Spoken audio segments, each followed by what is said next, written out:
5 heures ce matin sur le parking du Zénith. Une centaine de personnes se rassemblent calmement. Un quart d'heure plus tard, à l'arrivée de la police pour des contrôles d'identité, les esprits s'échauffent. Affrontements et gaz lacrymogènes, 5 personnes ont été interpellées. Avant Macron, avant la police. Gouvernement de merde.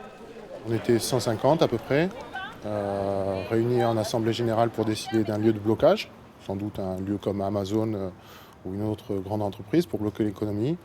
La police est arrivée, contrôle d'identité, ce qui est, on va dire, normal et légal.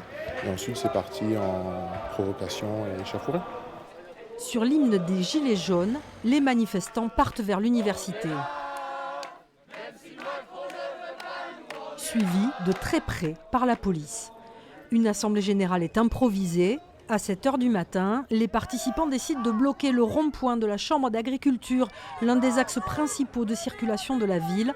6 personnes ont été interpellées. Les mots d'ordre lancés dans les médias ou dans les réunions qu'ils ont pu tenir, c'était des actions de blocage, des actions non communiquées et avec potentiellement des infractions commises. Et c'est ce qu'on a constaté par la suite au niveau du rond-point de l'université. Retour à la fac pour essayer de mobiliser les étudiants, mais au fil de la matinée, le mouvement a perdu des participants. On avait prévu de se rassembler nombreux et nombreuses.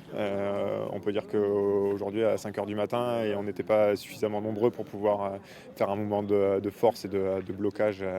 Mais on a pu du coup on a surtout subi une répression et des forces de l'ordre très rapidement. Près de 600 policiers et gendarmes ont été mobilisés sur le département. À Pau, 11 personnes ont été interpellées et placées en garde à vue ce matin.